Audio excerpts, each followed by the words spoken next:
This is Karen with newclevelandradio.net, and it is time for Care Notes with my buddy, Doug Wilbur.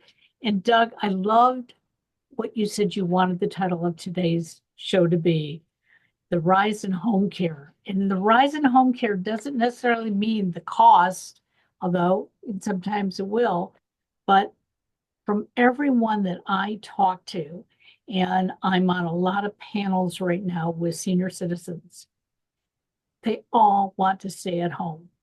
And so they all want good home health care. So I know you provide that. So let's talk about the rise in home care.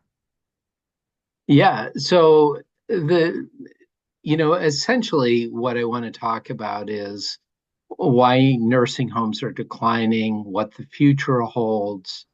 I want to dig into the shifting landscape of aging and caregiving and probably dig into the home-based support that, is involved in all of this. And so we're really wanting to dive into what I consider a major transformation that's happening in the way care is being delivered. So, maybe we should start with why nursing homes are in decline and what does the future of home care look like? And in the this kind of podcast episode, I hope to kind of look at the numbers behind the decline of nursing homes, why home care is emerging as a dominant alternative, the deep-rooted challenges that nursing homes are facing today, how policy changes and technology and cultural shifts are essentially reshaping elder care, and what the future holds for seniors and their families. So maybe we can just kind of dive in um, and look at things. One of the things I'd like to ask you is, what have you seen? I mean, you've heard about these different things. And before we go, tell me a little bit about your perspective. So, out of the groups I've been participating in, there's two groups that I would say 90% of seniors are saying they want to stay at home. Why Yeah. do they want to stay at home? Well, they've gone and they've looked at some of the care facilities, thinking, oh, well, if I live independently in this facility, if I need help, I can go to assisted living. And if I even need more help, I can go into the nursing component. But they say when they walk through, their feeling is that they're already in a nursing home. The place can be beautiful. There can be Oh, all yeah. activities. But they said when you look around, you see people your age and older. And she said there's not a lot of, I guess there's not a lot of vibrancy. And I've gone to a couple around town too. And as well maintained as they are, the better maintained they are, the more costly they are. And we're all Mhm. afraid that we're going to run out of money. You know, Yeah. hey, I can afford it this year and next year, but things are going to go up in price. That's life. Am I going to be able to afford it in 3 years, 4 years, 5 years? But I have my home right now, and I have all my things around me. Right. Like, you know, why should I pay to maintain somebody else's facility when I can pay to maintain mine? And my husband and I have talked about this, 100%, that neither one of us, unless nobody can help us at home, Mhm. wants to go into a facility. Now, I want to feel as young and vibrant as I can, and I don't think I would in a facility. Right. Yeah. If I were to ask our audience today that's watching this and just say, pause and think, if you had to decide today, where would you want to age? Would you prefer a nursing home? a smaller assisted living facility, or your own home. And most people would say home, and that's what the data backs up. So probably what we should do is unpack and try to kind of look at what's driving that Sure. shift. Um, so maybe we should start with the hard numbers, uh, because behind every statistic, there's a real person, a real family, and real decisions being made. So the decline in nursing home occupancy is one of the big things. We're seeing buildings being built all over the place. But the reality is, in 2000, 1.5 million Americans lived in nursing homes. Do you know what the number is today, according to the CDC? Maybe about half of that. It's not. It's 1.2 Okay. million people. But our population is aging Yeah, significantly.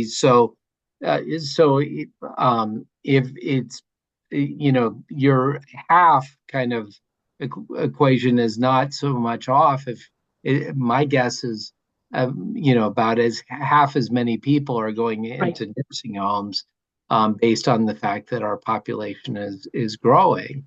And that's just a rough guess, but just saying that I don't think with the way you were thinking was very And far off. don't you think COVID had a lot to do with that? Because if your parent got sick or your loved one got sick, you couldn't go to them, okay? Or if your loved one wasn't sick, but there were other people in this huge environment that were, now your parent was being subjected to that. And, who wants to be alone during those crucial times? Yeah. Oh, yeah. I think COVID changed so many things in general, but I think that was the watershed moment and on nursing homes. I really believe that was that point, that the nursing home decline probably became inevitable, in the country. So if you look at occupancy rate, it's dropped from 84% in 1919. I mean, 1919, gosh, in 2019, compared to 77% in 2023. Well, if you know anything about nursing homes, you'll realize that they make their money with occupancy rate. Right. So I think that there is a little bit with these numbers. There is some really significant financial pressures that are involved in all of this. Um, Over the last decade, 16% of nursing homes have permanently closed, many due to the financial struggles and declining demand. And that is huge. Now, a lot of this has happened in rural areas as opposed to urban areas, but it's real issues and real problems that are going on with the whole nursing home industry. Um, the U.S. home care industry is currently valued at about 100 billion and is expected to double in by 2030. So we see that home care is kind of the opposite. It's growing. It's becoming bigger. It's the demand is increasing significantly, and the demand for home health aides is expected to grow by 22% in the next decade, faster than almost any other profession Wow. that is out there. So things are really heating up in this whole home care sector. Um, and I've seen the number. The AARP is the source for this statistic that I'm going to give, but 77% of adults age 50 plus say they want to age in place. rather than move into a nursing Sure. home. I've heard it as high as 90% want to be age in place versus being in a facility, depending on whatever statistic that you're looking at. Now, let's go to one of the things that you started alluding to. What do you think the average cost of a private room in a nursing home is right now, nationwide? So I know when my mother moved into um, independent living, in it where she went, they only provided one meal a day, 5 days a week. So the rest of her meals she was on her own. Um, but back then in 19, I'm sorry, 2020, like 91, 92, she was paying $1,800 a month just Yeah, to have, she had her own space, but it wasn't including any additional care. Somebody would check to make sure that she went down to the meals and that she was alive. But then when we needed additional assistance, so like a home care worker come in, um, they then upped her rent. yeah. And I remember right before she got ill, she said, I see the handwriting on the wall. I'm going to have to move in with one of my kids. And Mm, we assured her that she wouldn't have to. There was money set aside. But my brothers and I did talk about it. And we said, she was healthy until she had her stroke. If she had lived another 5 years or more, money yeah. would have been tight. So that is a big, big issue. However, she kept saying she was never going to be ill enough to move to the assisted living. I mean, that was her plan. She was going Yeah. to die where she died. So if you go into a traditional nursing home and you get a private room right now, the average cost is 108,000 per year. And and that's nationwide. Um, Now, if you contrast that with what someone's paying for home care, the cost in this area is generally speaking, you know, $30 to $40 per hour is what it is in the Cleveland area for that. Now, 108,000 is probably conservative in this area as far as I think it's is higher than that. But the like I said, the cost of home care is more around that. So what you have in home care is flexibility. You can say, gosh, we just need help in the mornings, and you do the cost on that, and let's just roughly use $30 an hour as a benchmark, and let's say you do 4 hours in the morning and you do that 5 days a week. You can see that's a lot less money, Sure. on an annual basis than you would be spending for otherwise. Uh, there was a quote that I looked up by a woman named Joanne Lynn, she's a physician that is a renowned geriatrician, and she was a Medicare policy advisor, former Medicare policy advisor, and she made a statement. She said the traditional model of institutional care is no longer the default option. Families are demanding alternatives that provide more autonomy, more dignity, and quality of life. And the shift is happening. It is going on. So now the we have to kind of say and explore why families are choosing home care. Um, that in the past, and we've talked about this, the mindset was clear. When mom and dad could not live alone, it was going to be what? Go to a nursing home, Right. right? And that's just like the default kind of thought process, which for so many reasons is not good. And I will say that you saw that kind of you didn't see that in communities, say, that came from other countries as much as you saw that from those who were kind of that were born and reared in the Right. United States. And now families are actively resisting that path. They do not want that for their parents.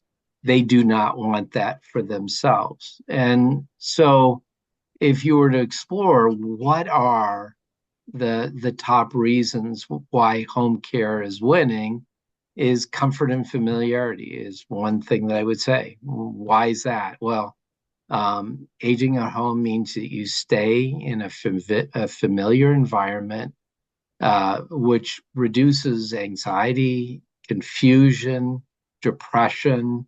And I will say, and we've talked about this before, that's especially true with those who are dealing with dementia. Right. If you add a new environment, it is not a good mix.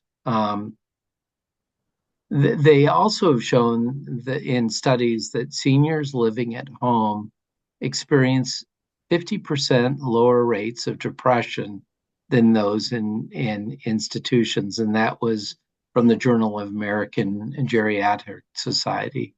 That's a significant number. I mean, Oh, a absolutely. really. Um, the second thing is care is personalized. It's one on one, and it is specific to that individual. It is not cookie cutter. And in nursing homes, the average staff to resident ratio is 1 to 10. And often we'll see that in many cases it's worse than that, and especially with the staffing shortages right now. Home care is a different thing. It offers one-on-one attention, um, and it allows the caregivers to tailor their services specifically to that individual's Well, needs. home care allows you, whether you're the recipient of it or the family member arranging it, allows you to almost choose your caregiver. If Yeah, you're oh in a yeah, facility, whoever is assigned to you is your caregiver. And, you can go and you can complain all you want. Hey, I believe my parent is being ignored. And we know that they're overworked, but it doesn't mean that we're going to be happy if somebody's being ignored. And yeah, my husband happened to have been in the hospital overnight last week. As soon as they saw his age, they started treating him as if he had dementia, as if he couldn't make a decision for himself. I was there. Now, the funny part is, I'm 3 weeks older than him, but they all saw me as being younger than him. So they were talking to me, and I said, "Well, wait a second. He's right there." all right, And yeah, he's like, "Well, yeah, but he's ill." He's not that ill. He can talk. And I think when you get into a facility where people have to do things as a routine, they they make up their own mind of how they're going to approach you. And he only had one medical person who treated him like a sane gentleman that he is. And yeah. I will tell you, it was depressing him beyond belief. When I took him out of there on Friday night, he just looked at me and he said, "What's wrong with me?" I said, "Well, we now know nothing is wrong with you." He said, "No, but the way they treated me." Right, yeah. I'll tell you what was wrong with him. Yeah. He he either looked, or just by the nature of seeing a number on a sheet, Yeah. that age, it has definite discrimination that's attached to it. Yep. Absolutely. And there is nothing that it feels worse than being condescended to. Absolutely. because of your age. Well, I'm sure there's worse things than Yeah. that, but that's one of the bad things, you Right. know. So the the kind of the third big thing about home care is you get better health outcomes and longevity. Um, Patients who receive home care are actually 25% less likely to be readmitted to the hospital after a procedure. That's Interesting. that's a huge number. Um, Infections, falls, medication errors are all less likely when they're in an in-home setting versus a institutional setting. And you had mentioned before COVID, that's why I think that was the watershed. People finally, it was like a light went on.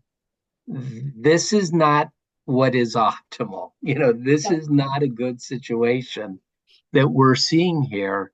And it was that eureka moment where people are saying, I don't think this is where we should be going or where mom should be going based on the stories that they heard about friends' parents or their own parents or whatever that I think ended up being that moment.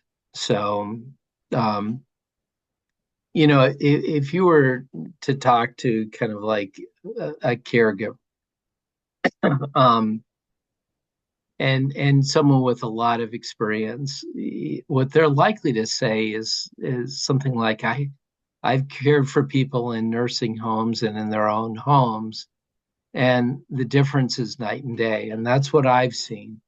When someone's in the home, um, those seniors thrive because they're surrounded by loved ones. They're not confined to a rotating staff. They have more autonomy. They have more agency in what they're able to do. So now, I'd like to kind of explore maybe a little bit of why nursing homes are struggling, why there's this shift Sure. going. So 97% of nursing homes currently are reporting staffing shortages. Um, there are reports that some are operating with 40% fewer workers than what they need. And nursing aid turnover rates hover around 53% per year, leading to burnout and inconsistent care. And now, I'm not going to say that there isn't turnover rates in home care, because there is, but in a facility setting, I think it makes it much more glaring when that Sure. happens. Um, 2/3 of nursing homes currently are operating at a loss.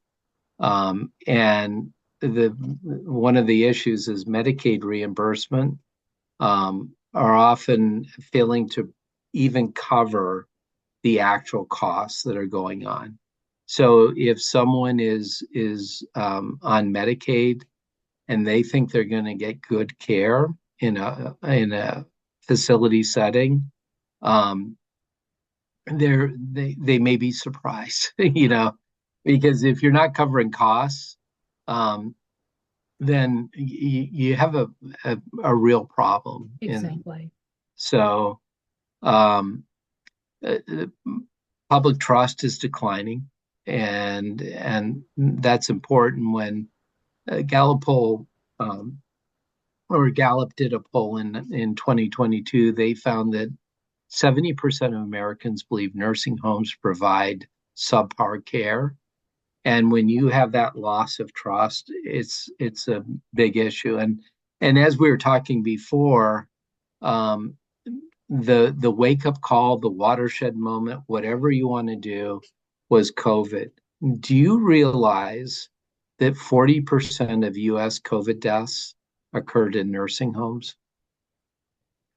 Well, I heard it was a vast amount. I didn't know what the number was, but I can Yeah, believe it because it would spread very quickly, you know, and your staff left the building and came back inside the building, you know. yeah, So, as careful as they may have been, you know, we don't know who's the carrier of the germ. In fact, when I got COVID, I didn't even know I had it.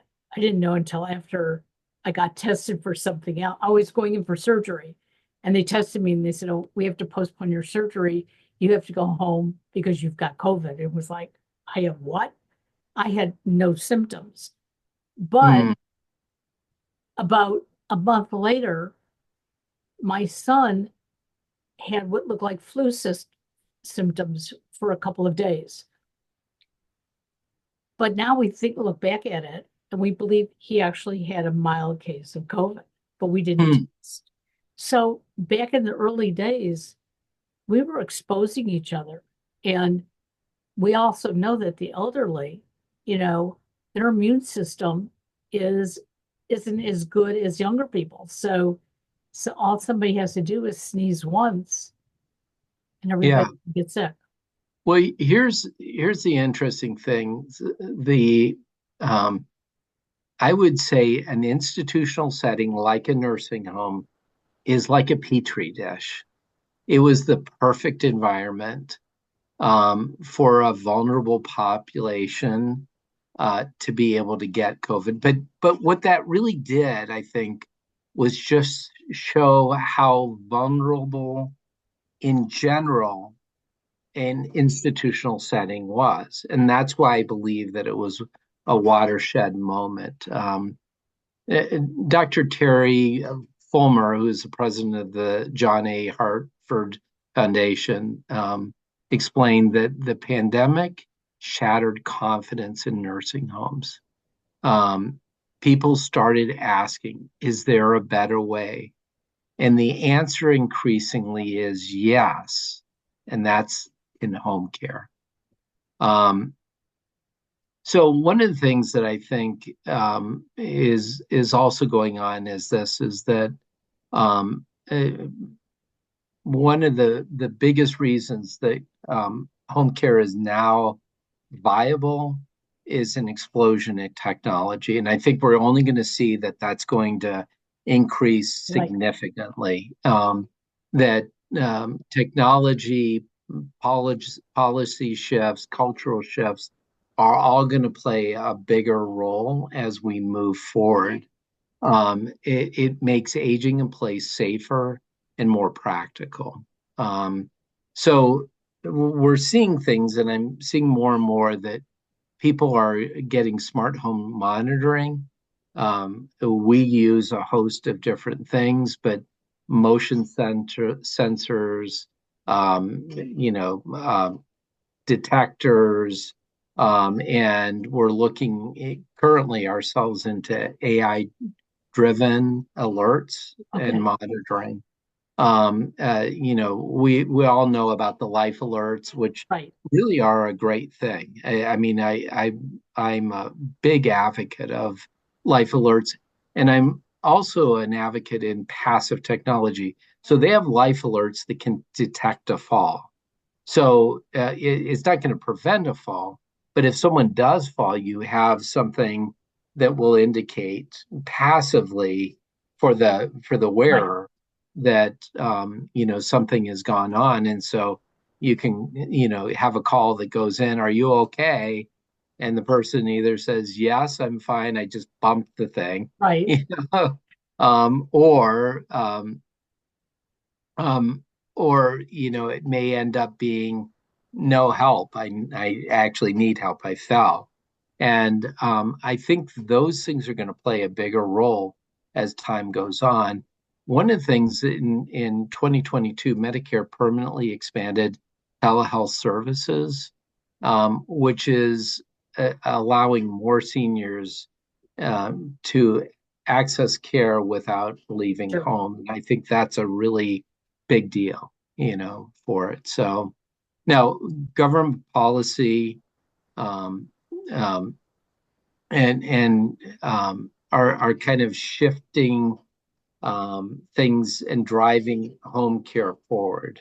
The Biden administration proposed 150 billion in home care funding. Medicare Advantage is, and I find this a little bit mixed, but they're beginning to cover some home care services, and I can only imagine that that's going to expand. I really believe that AI and robotics, smart homes will begin to redefine things in a much more significant way. That I think we're going to look back and see that things are changing fairly rapidly. So the I really believe in the end that this declining nursing homes is really an evolution. It's kind of an inevitable outcome of the way we look at aging, and I think it's really it's not a crisis, And I mean, now if you're specifically in the nursing home Right. field, it may feel like a crisis, and unfortunately, I think that some people aren't getting it because you're seeing lots and lots of buildings being built, Right. and I really hope that is not um, going to force things in a bad direction, if that makes sense. Sure. Because we have all these buildings, what are we going to do? I hope that the evolution keeps on going in the right way, which I'm obviously biased. I've staked my and planted my flag Right. in home care, but I think that um, I think we are going to go the home care route in this country. I really hope and pray that that is where the evolution does go to, You but know, not alone. I mean, I've never said, and this, that home care is the only choice, but I think that more and more families are going to choose home care because it provides a better quality of life in the end. I would like to see, and I don't know if it'll happen in my lifetime, but I'd love to see that the nursing homes are an alternative for those don't who can't afford the home care. Maybe they are on Medicaid, Yeah, um, and maybe they don't have the family. And we know that there are a lot of in the new generations coming forward that um, have no intention to get married and have children. And I look at my two sons and I go, they're young and healthy right now, but who are they going to have for them as they get older? And it's funny. My youngest is the first one to say, I'm putting money aside. I'm not leaving my home. And it's like, I love to hear that. Um, yeah, but I think if we can get back to having nursing homes be very specific for those who are either quite ill and there's no reason to be in a hospital, but they need 24/7 around the clock care, right, then maybe we can provide them with individuals who really are going to be supportive of that. And as you know, not all home care workers are equal. And you do a lot of vetting before you hire somebody. And right, in a lot of these agencies, as you have talked about, they're so understaffed that they can't vet to the point that maybe you do. And that was one of the things that we saw in the emergency room at the hospital. It's like, and even one of the doctors even said to us, we have to put up with some of the staff that we have here just so we have staff. It's sort of Mm, scary, but yeah. it's the truth. Yeah, I really believe that in the not too distant future, um, that home care will become it, not only just a part of the picture, but I'm really hoping that it'll become the norm, and there's a really good chance that it will. Um, I've talked often about um, kind of my background and what how I had got involved in this, and I never really realized that I was going to be part of leading a revolution, with what we are doing, and that's why I feel an especially large responsibility that we do this right. That to kind of to your point, the vetting and trying to get it right, because I not only represent my company, which is important, but I represent hopefully the future, Sure, and that's a really heavy responsibility, and if we don't do this right, we could go down a wrong hole, not the right hole. I do think it's probably inevitable that we go to home care because it makes more sense. If you look, and I've said this before, if you look at most other things where we were institutionalizing people, mental institutions and those with developmental disabilities and orphanages. We've deinstitutionalized um, sure. those people in that setting, and I think that was the right thing. If you look at the history of of um, of why we did what we did. It was really out of compassion. They Sure. initially had the almshouses, and then there was kind of like, well, let's expand and do, get people sort of segmented into getting care, and I think with technology, with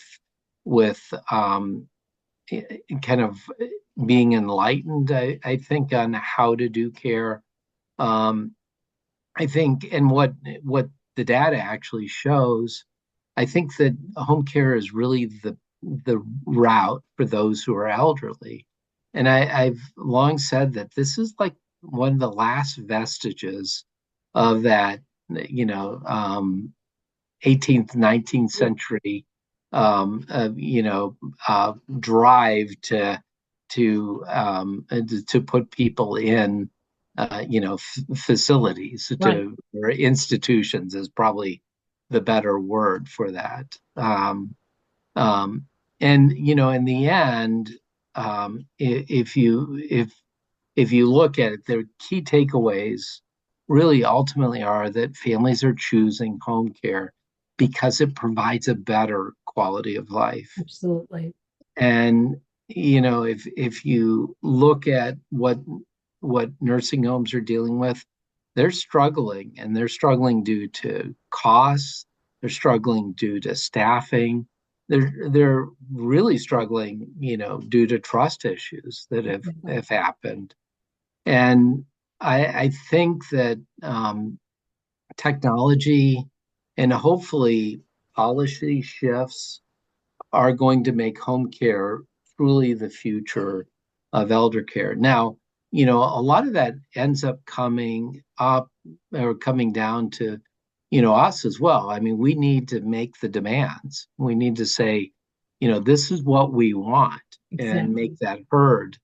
Um, and um, and I think that comes through, right now, um, when the kind of the last resort, and you had mentioned this before, was let's put people, in a facility because that's what Medicaid will pay for. Well, maybe we need Medicaid to pay for people being in the home in a different way than what's being done right. Absolutely. Yeah, because part of the problem is reimbursement rates aren't great or whatever. But an aspect of that is going to come from what we demand, what we ask for. And I think we will go the direction that I think and I hope is the right direction, as a country.